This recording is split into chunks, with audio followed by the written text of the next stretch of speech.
All right, first I gotta give the Pacers credit.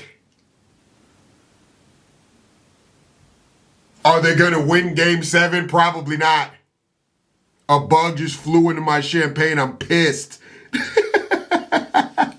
Are they gonna win Game 7? Probably not. I gotta be honest, I thought it was over. I came in there, I made my last video. I thought it was over. Halliburton was injured. They said he was going to play. I still thought it was over. Dropped the pick in the locker room. Yo, this is the slip. Can't miss. Sure enough, Cardinals win. Sure enough, Tigers win. All I needed was the Thunder to win. I bet on the Thunder and they let me down. So I got to give the Pacers credit. Even if they lose the next game, which they probably will. I'm hoping they don't. Let me be clear. I hate the Thunder. I want nothing more than for Halliburton to come in there and stun Shea in a Game 7. That would be like a dream come true. It'd be like Christmas coming in June. But I don't think it's going to happen. We suck tonight. We have to learn the lessons. And we have one game for everything we've worked for. And so do they. And the better team Sunday will win. Second row, Michael. Shay, Michael Grange from Sportsnet in Toronto. Facts. You've been under pressure this whole series from them defensively. Tonight they were able to get into the ball with more success, I guess, than they've had. Did they do anything different? The turnover numbers for you were unusually high. Yeah, they had that nigga in the bag. Yeah, I don't even know. They just turned us over a bunch. Why is he saying us? They didn't pressure full court like they have been, which led to more turnovers. I didn't expect that, but whatever it is, they did it right. And if we want to...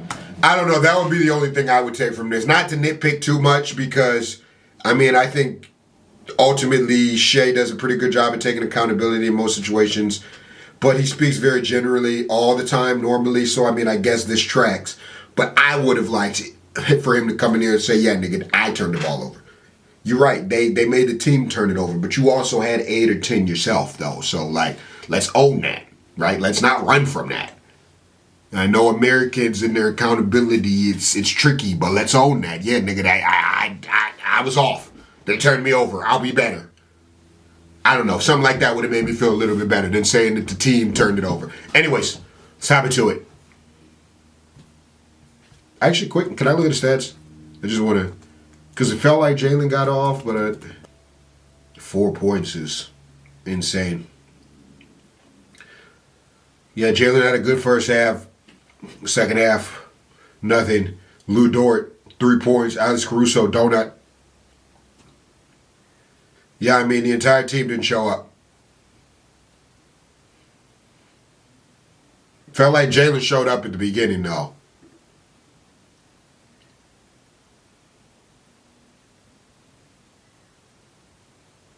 And nobody really had a crazy game, but that 14 points from Halliburton was huge. Felt like 30. What it did for the crowd, what it did for the team, for him to fight through that and not pull out and not give up. He might not even have been that injured, and maybe they were just using that as a way to, sleight of hand, little finesse, look this way and not that way. Who knows, but it worked out. All right, let's get it. Welcome once again, the NBA Finals presented by YouTube TV. Will this be the final game of the NBA? Game 7. Or will we get a game? Listen, if I had to put my money on it, which I kind of do because I got the locker room, please be sure to go join us in there. If I had to put my money on it, I'd probably go Thunder. You can't be thinking we're on the brink of a championship. Not because they're better, even though they kind of are. The Thunder are not clutch. So I could very well see them losing. Focus and execute, that's a good start. But they are going to be hard to beat in OKC, especially in Game 7. That crowd is going to be roaring. It'll be probably the most lost voices in OKC in one day ever in history. The crowd is going to be hollering. They're going to be chanting. It's going to be hard for for the Thunder to lose Like that. Shot clock with how loud that crowd is going to be. Long rebound to Siakam. And I told y'all it was going to come down to Pacers being able to win one in OKC. I told y'all they was going to have to win one more. Game 5, Game 7, that's what it's going to come down to. It's not going to be easy. Nembhard, corner 3.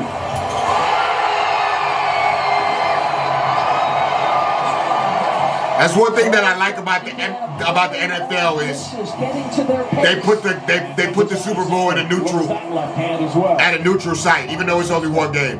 Halliburton.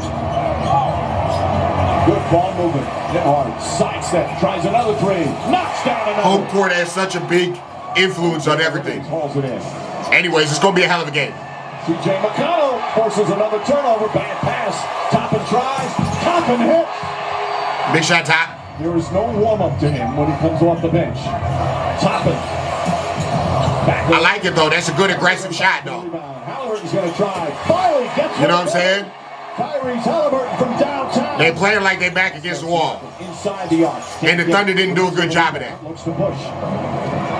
Wiggins walks into a 3. Got it.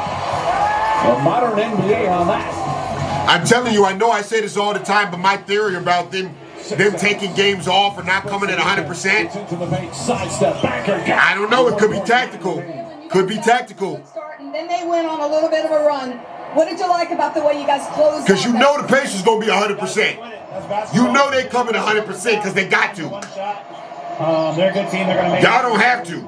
When you know that they're So if you come 70%, how do you exploit that? does that mean you could come a little bit harder on Sunday? I don't know. He leads them well. Whether or not he's 100% or not, he's on the floor, so we got to treat him that way. And that's the first part of it. And the other part is nobody's 100%. So, we got to come down the other end and play just our brand of basketball, not worry about what they got going on. Thank you, Jalen. All right, Lisa. And that's an interesting question in terms of what you do as McConnell gets inside and banks it over. I don't know. I think there's definitely some people out there that's 100%. That's good cap, though. SGA at the elbow looks that spot. Oh, beautiful fake jump shot. I don't think there's anything wrong with Shea. Hesitation. Nice fake again. Layup is good.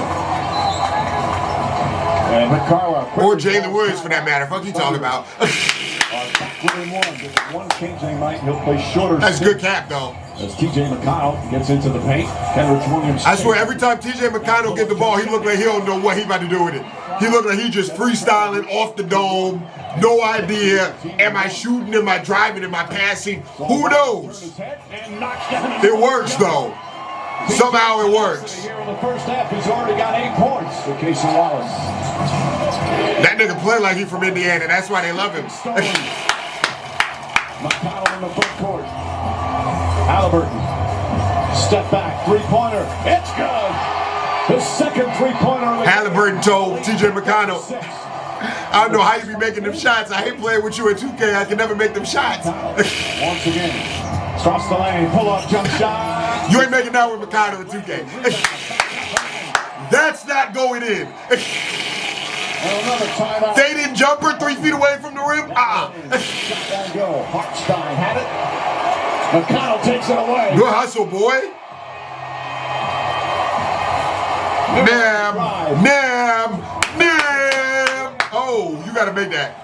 And more free throws with 5:48 remaining in the second. Them niggas got the nerve to throw their hands up over the foul like Shea don't get the most fouls out of anybody in the NBA. Here comes Toppin the other way. Like he don't got the best whistle in the league.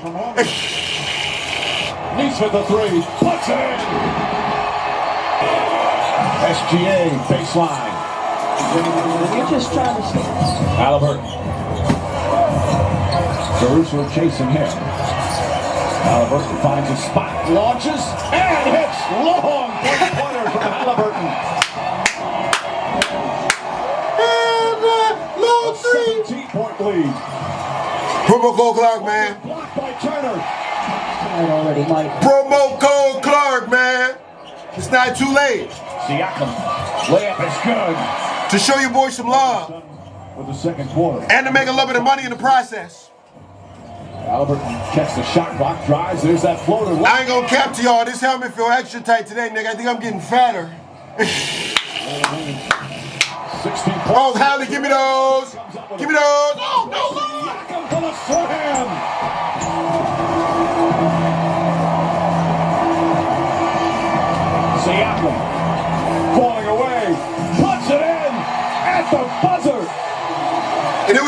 over. It was over. It was over. It was over. My bad. My camera died. Or I ran out of memory, I should say. But yeah, if you're down by 20 at half and you know Game 7 is at your house, at your crib, dude, would you even try at this point? I feel like human nature would tell you to just sort of, you know, ease off the gas. Like, what's the likelihood we bring this back down 20-something in their crib? Not very likely.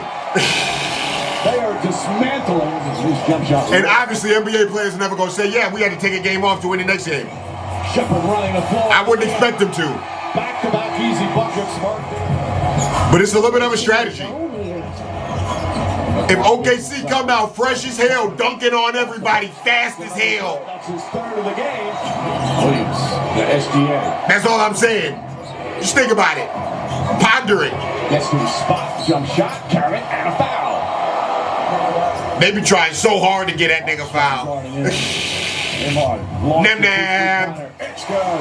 Never. Kyle drives inside. Nemhard thought about it. Shot clock at 4. He's going to have to put one up. Good pass, Nem. Siakam, his 3. Got it. Good pass, Nem. To go with his 8 points, 4 assists. Top on the fake. Top on the 3. Kyle whips it out. Top tries again. This is around when Topper start getting hot. Shepard just gets it off. It's good. It's good at the buzzer. Even Shepard weak ass. I don't even know his first name. Even his little garbage ass. Kyle out there hitting Michael Jordan turnaround fadeaways. He hitting Kobe Bryant fadeaways. All right, we can end it right there. Listen. Like I said, gotta give the Pacers credit. I didn't think they could do it. I bet against them. I thought it was over. I thought it was done. Even if they lose in the next game, which they most likely will, either way, they did as much as you could ask from your team. They did more than the Lakers could possibly do. Lakers couldn't even take a 7 in the first round, let alone the finals. You know? So for them to take it, you know, I mean, you can't be mad at that. Listen, we lost in OKC. They gave them all the fouls. I mean, the fans loud as hell. What can you really, you know, all you can really do is just do your best. And hope that Shea and Jalen choke at the end, which is likely. I think there's like at least a 30 to 40% chance that if it's close, there's at least a 40 to 50% chance that if it's close at the end, they could choke. So if you're the Pacers, you got to lean into that. You got to hope for that. You got to try and keep it close. That's your only bet. If they get one of them big leads, 10 points, 5 points, 7 points, something quick in the first quarter, like they like to do, it's a wrap. You got to hit them hard in the first quarter. You got to come out. You got to come out on defense. You got to be what? So we're gonna see what happens. Anyways, that's gonna do it for me. Go join the locker room. Catching every single day. Promo code Clark on Underdog. Shout out Underdog. I'd appreciate it if you could support me. Or just go take advantage of all the different promos that they got every single day on there. It's an easy way to make some quick cash. But that's gonna do it for me. I'm out of here. I love y'all. I appreciate y'all. I can't do nothing without y'all. And well done, Pacers. Well done. Cheers to my bug-infested champagne.